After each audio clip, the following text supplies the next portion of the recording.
I have to say, this is quite an exciting moment. This is the start of the Midson Project, and I am setting off on my first trip. I think I've mentioned already, there's going to be a whole variety of different shows within the sort of podcast theme. So a debate show, I'm going to talk to people behind the scenes as well and take you behind the scenes to try and understand some of the stories that are going on behind the social media and behind the headlines, to try and find out what the actual truth is. Because it's only by talking to these people, by actually giving them a chance to actually speak and then question them rather than just interrupt them and tell them they're bad and evil, that you're actually going to find any answers at all. So this is where I'm starting. The government in the UK is run by the Conservative Party. If you're in the UK, you know that. And it's not exactly going through the best time, the party, at the moment. They've got a Prime Minister who didn't deliver Brexit. They've got a leadership contest which is going on right in the middle of this Brexit process. And there's a lot of people taking part, a lot of angry people on all sides, as usual, and a lot of people attacking those people. There was even a court case recently launched against Boris Johnson, one of the leading contenders, to try and bring him down before his campaign had even got started as well. But there's also on social media a tremendous amount of noise about it too. People sort of going, oh, you know, they're all corrupt, they're all against poor people, they're all against everyone. There's also a big question of what is going on with the Conservatives. Are they against the ropes? Have they got big problems? How do they view it themselves? I want to find out what the actual reality is. I think for me though, it's just really exciting to get this project underway. I'm no longer working in politics or media, so I'm completely free to ask the questions that I want to, with no need for any loyalty. Okay, so this is exactly the problem. Look, this paper here we go. Look at the headline. Gove goads Boris. Gloves off in fight for Tory leadership. What does it say here? The Environment Secretary came out fighting amid revelations of his past cocaine use, vowing to take on the battle with Labour if made PM. He said he would not hide in his bunker as gaffe-prone Boris Johnson has been accused of doing. Nothing whatsoever to do with the facts or what these people might be able to do for us as a country or us as individuals. It's just all personality politics. Don't get me wrong, it's not like I blame the newspapers for doing that. It's just the way that politics and mass politics has become. So they're only trying to appeal to the kind of attitude and the kind of way that politics is being delivered now. So it's not their fault. They're a commercial organisation. So here we are. It is now, 8:10. It's the Wetherspoons on Whitehall. It's a pub in London. And one of the things I was talking about a bit earlier was how annoyed I am about the way that social media now, and also in media as well, there seems to be so many attacks against parties based on personality and on just sort of unbased accusations. And what I want to do is try and get behind all that noise and try and talk to the people who are actually involved in these organisations to get their take on it. Because at the end of the day, they're the people who really understand what the members are saying and what they're hearing about as well from people. And I'm really pleased to be joined by Nabil and Luke tonight, who are from Conservative Progress, which is an organisation which works with the grassroots of Conservatives. So if anyone understands kind of what the people on the street are saying, they do.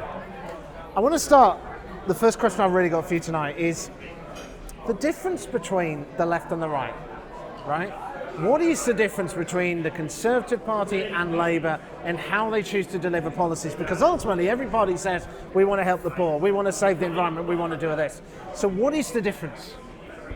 It's fundamentally about how you see the world around you. So for us as Conservatives, we have a series of philosophies which underpin the way we think about the world. The predominant one is freedom.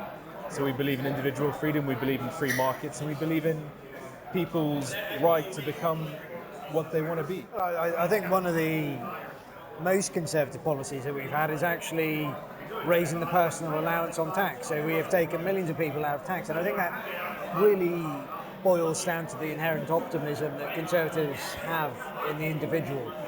So I think our belief is that if you let business owners keep a little bit more of the tax, and let's remember most businesses in the UK are small and medium businesses. They're not Tesco, they're not Sainsbury's, they're not these big enterprises, they're family run businesses that employ maybe 5 or 6 people. If you let them keep a little bit more money, that might be the difference between them taking on an extra employee. But the left would say we need to tax more because we need to help people that do struggle in society. And on the right, you're helping all these business people to make more money, but you're not helping poor people or people at disadvantages. That's the argument they put, isn't it? This Conservative government has done more to help people on lower and middle incomes than any government in the last 20 years, in my opinion.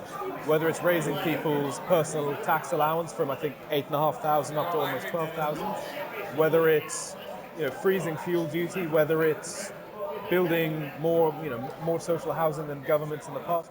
I think in terms of helping people who, as you say, are some of the most disadvantaged in society, I actually think one of the biggest alleviators of poverty that you can find is a strong economy and an economy that's delivering jobs. And I think, look, you've got to create the environment that allows entrepreneurs to take a risk, to invest in their business, and I think by strangling the golden goose, as it were, it's just not the answer. So I think that's where it comes back to my message about optimism. I think Conservatives think that if you give business the freedom and cut the tax to allow them to spend their money how they see fit, rather than taking it off them and saying, well, the government is better to spend this on your behalf.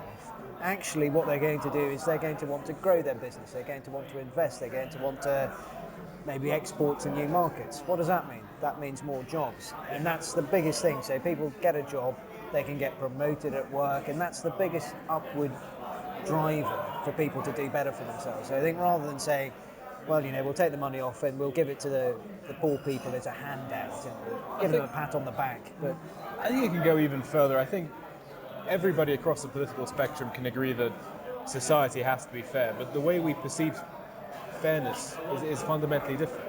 For Labour, it's an equality outcome-based system where it doesn't matter what you do, the state will provide for you, and that is your lot in life.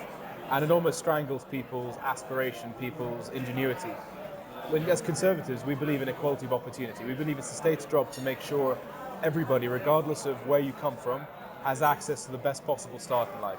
What I'm hearing is that you're protecting poor people, you're protecting those who are disadvantaged. But when I look at social media, when I look at the media, I don't hear this message. All I hear is that the Conservatives are the nasty party. Why can't you get your message across and the left can? I think Labour have definitely been a lot more effective there. I mean, it's not especially hard to understand when you look at their support base. They have a lot of people in the creative industries. They're a younger voter base as well. So to be honest, what they have been able to do very effectively, and we saw that in 2017, is that they are able to put together, frankly, some very good content. I think it's easy to stand on a platform of saying, well, we're going to have all these giveaways and it's going to be great under us, but actually and I think what we're seeing with social media, on one hand, I think it's a fantastic communication tool, but I also think we're living in an era now where it's almost 30-second videos and there's not an awful lot of scrutiny beyond a kind of what can actually be quite an empty, vapid message. So I think they're able to dish out criticism on one hand. So yes, there has been pressure on the public purse over the last few years. What isn't often asked is, why is that?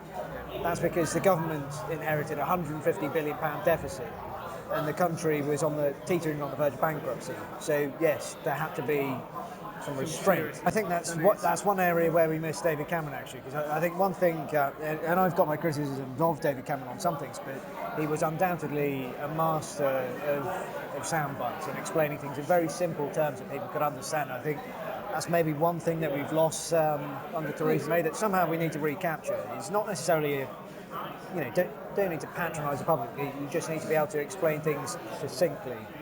Because I think people have switched off, I think, to the Conservative message over the last few years. I think the simplest way of explaining not having a huge deficit is saying, why should your kids pay for your consumption now? I think that's a very simple way of putting it, that yes, you may feel great by having this additional spending now, but unless you're paying for it through tax, it's funded through borrowing. That means your kids have to pay for it through their tax.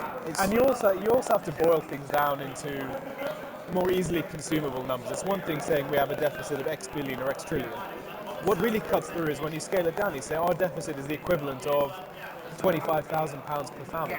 That puts it into language people can really relate to. I think we're paying the equivalent to the school's budget on servicing our debt. Exactly. So that essentially we could fund schools again if we didn't have this national debt. I think people have always campaigned to people's hearts and Conservatives campaign to people's minds. It doesn't But it work does- anymore. That's the problem. This is isn't the it? problem. I mean, the way we do politics is changing. Yes. The era of big speeches and leaflets through letterboxes is going. It's gone. We now live in we now have to compete against thousands and thousands of megabytes worth of other data going in and out of people's heads every day, and we can't just rely on the old habits anymore, and we can't rely on our old vote to get us through elections anymore. We have to look more broadly. We have to engage with people on a more personal level. But before we can do any of that, we have to really get back to understanding why we're Conservatives in the first place and what made us the most successful party in Europe. Let me ask you a bit of almost a philosophical question here. Do you think the Conservative Party are being blamed for having a democratic referendum? I think that, yeah, I mean, from people who voted Remain, I think there's some palpable anger that the referendum even happened in the first place, but I don't know, I think there's some airbrushing of history there. So I was actually at the party conference where Mark Reckless had resigned from the Conservative Party to go to UKIP just prior to that. Douglas Carswell had just won a seat, and I can tell you UKIP were polling incredibly 25%, well. yeah. So it's revisionist to say, well, David Cameron just did it for the hell of it. The reality is actually that Nigel Farage would have been on course to, 25% is what the Liberal Democrats got when they formed a coalition with the Conservatives. So what we're talking about is Nigel Farage and UKIP could have become key players in Parliament. And then what happens? So the Conservatives potentially couldn't govern without going into coalition with UKIP. What do you think happens then? What's going to be the one UKIP demand? It would have been a referendum. So I think it's just revisionist to say that because David Cameron called it, it would never have happened if he just swept it under the carpet. At the end of the day, 52% of the population voted to leave. That's 52% of people that wanted Brexit. The idea that you could just perpetually go on and ignore those people, it's bizarre. It was something that was really bursting at the seams, and I think we just have to tackle it. What about this accusation you do see on social media, which says that the Tories did this simply to sort out a problem within their own party? I think the fact that 52%.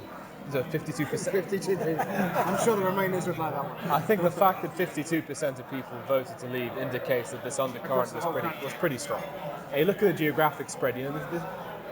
This sentiment. It's not one of those things. But it's not London-centric. It's not the North only. I don't like when people characterise Leave and Remain voters by geography or by age or by background. These issues cut deep. The fact is, this country is deeply divided about Europe. It has been for many years, and it still is. And this referendum, perhaps in part, it really exacerbated that divide. But the fact that UKIP were polling anywhere near the figures we were talking about earlier suggests that this was where it was always going to end up. And that's part of the democratic process, is understanding when the public is crying out for change. But then, alongside that comes the fact that you actually have to deliver on that change. And leaving the European Union has turned out to be more complicated than most people could have predicted. With hindsight, we should have seen that this would have been the case, but it still has to happen. And most, with the exception of Sam Gyimah, who's no longer in the race, I think every Conservative prospective leader has acknowledged the fact that Brexit needs to be delivered. Most of them have acknowledged the fact there can't be a further delay. Now, I voted Remain, but even for me, it would be electorally almost impossible for us to extend further. So I think we need a very, very clear end game, and I think we do need to really press all the prospective leaders about how they're actually going to get this done. Because rhetoric alone isn't enough. We need to see a plan of action and an end product which Parliament's going to accept. Another one on social media you often see is that if we just stopped all this, gave up on Brexit, everything would be better and we could carry on normally. By your reaction, you don't agree with that? It is just patently absurd, isn't it? The idea that Nigel Farage is just going to turn around and say, well, that's that then, off I go to a merry retirement, and all his supporters. That's just for the birds, isn't it, really? I think what would probably happen is it would inflict some fatal damage in terms of people's belief in the democratic process. And I think once you embark on that path, you open a very slippery slope. Look at the difference between the Brexit Party and Change UK. Two parties formed within a few weeks of one another, one with 11 sitting MPs, one with next to nothing. And look at the difference in their fortunes. And what that tells me is one thing: it doesn't come down to Nigel Farage's skills as a politician. It's about the simple fact that the public are furious and frustrated and desperate for this issue to come to an end. I know a lot of Remain voters who turned around and voted for the Brexit Party, not because they're desperate to see Brexit happen, but because they want this issue resolved so they can get on with their lives. And if we as a Conservative Party can't coalesce around a policy and actually get this done, then to be totally honest, I don't think we deserve to govern. I think every prospective leader understands this, and I have every faith that between now and October, we will reach an acceptable but also orderly exit from the European Union. So this ties in quite nicely with this event you've got coming up this week. Why are you having it? Why are you having this event? Why are you bringing so many people together?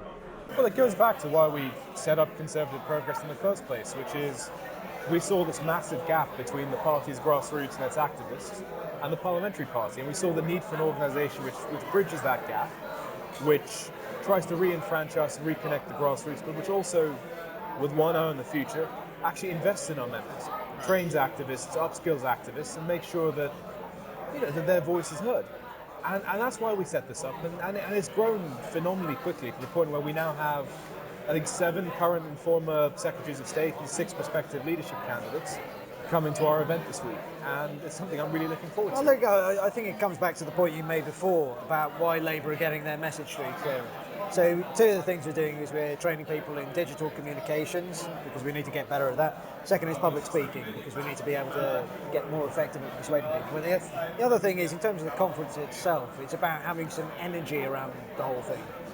So we're giving an opportunity for people to get up on the stage, make their own speeches. We've got a members motion. So it's just that kind of excitement around the event, and also they'll get an opportunity to ask questions to the speakers. And I think there are certain events that you look at and they're very stage managed, and it's kind of trying to take that filter off a little bit. What do you think the people that are coming want to get from it that they don't feel they're getting outside of that?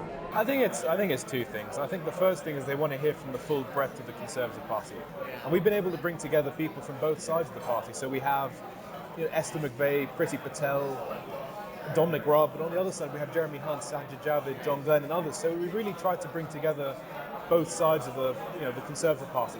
The second thing we offer is a truly interactive platform. So every speaker who comes to speak at any of our events has to take questions from the audience. And so it's one of the only opportunities Conservative Party members will ever have to put their challenge, to put their questions to some of the most senior politicians in this country, and do it in an environment which is welcoming, which is open, which actually facilitates this dialogue. How do you make sure, though, because I've been to enough political speeches to know that they can just be lectures, where the politicians just talk to the members and say, this is what I'm doing, hard luck. How can you make sure that you get that flow going, so that and also so that you actually get some genuine answers as well? It's pretty easy, actually. We give each of our speakers about 45 minutes. We tell them, please speak for no more than 15.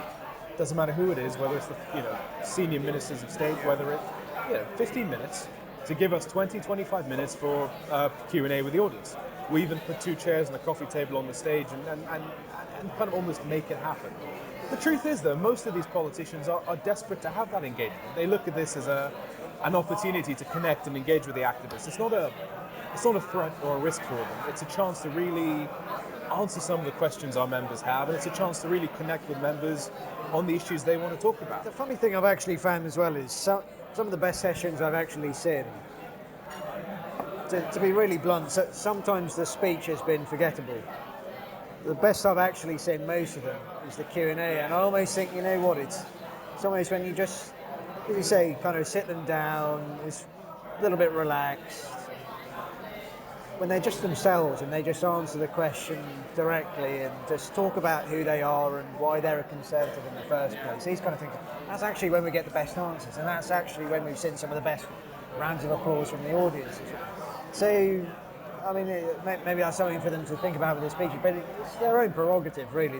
They'll get as much out of it as they put in, to be honest, if they come in and we try. What do you hope that people are going to go away with, though? Because you can always say with these with rallies and with events, it's like, well, we just hope they hear. But there's got to be something a bit bigger than just hearing from these people. No, for sure. For us, it's about redefining who we are and what we stand for. So if I could ask our members to take one thing away from this conference, it's confidence that we as a Conservative Party have a vibrant, strong, fantastic future ahead of us. I mean, that's a positive message, I get that, and everyone wants to hear a positive message, but at the moment, with so much flack coming in against the party, all the talk about Brexit, all the talk about internal squabbles and stuff like that, do you think in a way that the message they want to hear is, actually, don't worry guys, we're okay? But that is the message they're going to hear because, I mean, let's not forget, the leadership election will be wrapped up within about 5-6 weeks. Yeah. Soon we will have a new leader and everybody in the party, regardless of where you stand, will unite behind this person. Do you think they will? Yes, I think they will. I think we have to be mindful of the fact that there is more which unites us as Conservatives than divides us. We are a broad church, we always have been. Luke and I disagree on things every now and then. It doesn't stop us working together. But I think the key thing is that it's a kind of, it's an open forum for people to come and set out their stall. As Nabil said earlier, we've got people from both wings of the Conservative Party, so it's not a closed shop. We're not saying, well, this is the only view that we're going to expose you to today. It's very much, it's in the spirit of debate. So I think really we're not saying people take away one message or the other. It's very much engage, take away from it what you will. And actually it's about believing that the Conservative Party is actually, contrary to what everyone's saying, fighting fit, healthy and engaged in this debate rather than just saying, well, you know, there's only one message out there, we've got to accept that. I think actually that's when you become stale. That's when you become stale. And you brought Brexit, just really quickly, you brought Brexit up early. Yeah.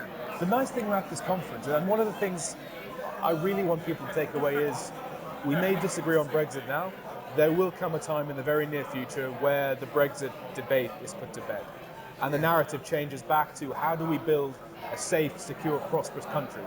And people's focus goes back to the issues they've always cared about, you know, a strong economy, jobs, housing, you know, decent schools. But let's talk about that hurdle, because I think a lot of people in the right are confused at the moment, have different views on Brexit. People look at the success of the Brexit Party. So how can you kind of reassure people within the party, or what is the feeling within the party when there's that concern about, hang on, is it splitting the vote? Will people come back together? I mean, is Nigel Farage, and I'm sure supporters of Nigel Farage are completely disagree, is he just a one-trick wonder who's going to go anything? I think Jeremy Hunt I just want to throw it out there. What's your feeling? I think Jeremy Hunt personally was absolutely spot on the other day when he said that the worst thing the Conservative Party can do is to go into another general election having not delivered Brexit. I think whatever we do next time, come rain or shine, Brexit has to be something tangible. It has to have progressed from the last time we went to the public. If we go back again and the public this feels like Groundhog Day all over again, it feels like 2017, you know what, we're going to be very severely punished. And we saw that in the European elections. It's not a hypothetical, it's already happened once. I think also this isn't just a political thing, this is just the public. I mean, I think we're all sick to death of it. This is the biggest challenge our next leader has. We have to stop defining people by how they voted in a referendum which took place 3 years ago. We have to shed these labels of being Brexiteers and Remainers and reunite around the things which brought us together in the first. But we can only do that once it's all sorted, isn't it? That's the problem. Yes and no. Yes and no. With a new leader comes a new approach. There has to be a new approach. And I think everybody within the Conservative Party will give that democratically elected leader a period of grace to go about this the way they want to. But we also have to be realistic about, and as Luke says, there are some outcomes here which are just not going to work with Parliament set the way it is. And for us right now, we can't face a general election without delivering Brexit. We have to deliver on the mandate the public gave us. And I think it's in our parties, not even just our best interest, I think our survival depends on our ability to rally around our next leader and push through their vision of Brexit. I wanted to ask your view also on this court case that was brought up against Boris Johnson. Now, not in the aspect of Boris Johnson himself, but just the whole question of turning politics into a legal battle rather than a political battle. Can I get your views on that? Yeah, I mean, I noticed the High Court, they actually threw it out the other day, didn't they? And I think any judge or legal professional regardless of their political persuasion, must think this is opening a very dangerous can of worms. Because I think at the end of the day, politics is about, sometimes people are speaking impulsively, they're speaking off the cuff. They might not necessarily have verified the full ins and outs of their argument. And actually, that's the whole argument for a free press, that if they say something wrong, it's the paper's job to then haul them over the coals and explain the reality. And so I don't think politics, look, there's always been embellishment and people have used colourful language. It's the job of the public, actually. It's also our responsibility that if we are slightly sceptical of what someone says, it's not enough to just say, well, I took that at face value. We've got all these things like fact checkers and stuff. There are a lot of people doing this stuff. I think we need to look at ourselves sometimes and say, well, why didn't I check that out? One of the arguments that you see on the social media countering to this is, look, we have to have a rule of law in politics. Politics can't just be a free-for-all. What we've seen is a really good example of how that happens. Yes, a case was brought and a judge felt there was enough merit there to explore it further, but then the case was thrown out. I think any legal case has to be heard the same way. That's part of the legal system which has underpinned this country for hundreds of years. But the fundamental principle of innocence until proof of guilt has to hold up in politics, in political cases as well. And I think with Boris, it did. There was a process where that case was investigated. Ultimately, he was cleared, and no one will judge him And I for actually the think process. It's that by the nature of the modern internet, it's very easy to get crowdfunding for a legal case. And the last thing you want to do is get politics bogged down in just endless legal cases, because you're not going to get anything done. You're going to end up with a situation like America where nothing gets done. How is that any different to a handful of very wealthy people bringing cases? Oh, I agree. I think the source of the money behind the case is one thing, but at the end of the day, it's still a legal case, and if a judge determines it has merit, it has to be heard.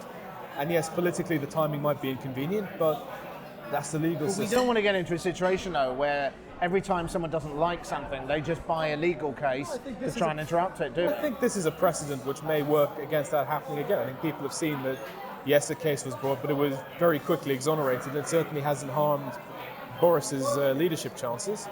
So yeah, this should be a message to everybody that if a case has merit, it should be brought, but spurious claims aren't going to get you very far. I think the problem in politics as well is that actually, in terms of that case on its own as well, is I think there's a squabble over that 350 million figure. And actually, I don't know, my limited understanding of that is that 350 million is the gross figure before you factor in things like the rebates. And you've kind of got to ask yourself the question of, well, so before any politician can put forward an argument, do they have to go through weeks and weeks of legal testing? Do you need a compliance department that starts vetting all these things? It's, at the end of the day, that was a short campaign. It was a few months long, and we'd have had, the campaign wouldn't have even got underway because there'd have been, their campaign messages would have still been sat with the legal department for 4 weeks or something. So I think that's the whole point. Politics is something that is very fast moving. The arguments are often shifting. So I think if you're then to start retrospectively dragging politicians through court, I think that would be a very dangerous precedent. I think I think in terms of that 350 million figure, I remember the scrutiny around that was relentless at the time. It was in the newspapers every day saying why it was wrong, and I think all the top politicians were saying it was grossly misleading, and they explained why. So I don't know, did anyone not hear the rebuttal? I'm pretty sure everyone heard. So I think the idea that Boris just had the stage to himself and everyone just passively sat there listening to what Boris Johnson said without any scrutiny, it's just ridiculous. That's not how politics works. I just want to finish off by asking about the future of the Conservative Party. Demographically, it can't be argued that the Conservative Party has got an older membership than the Labour Party or the left. Something's got to change for the future because the Conservative Party is not attracting those new members in the same way that the left is. So what can you do to keep conservatism going? What can you do to fight against all this negativity that's being thrown at the Conservative Party? And what can be those policies for the future that are going to appeal to that next generation?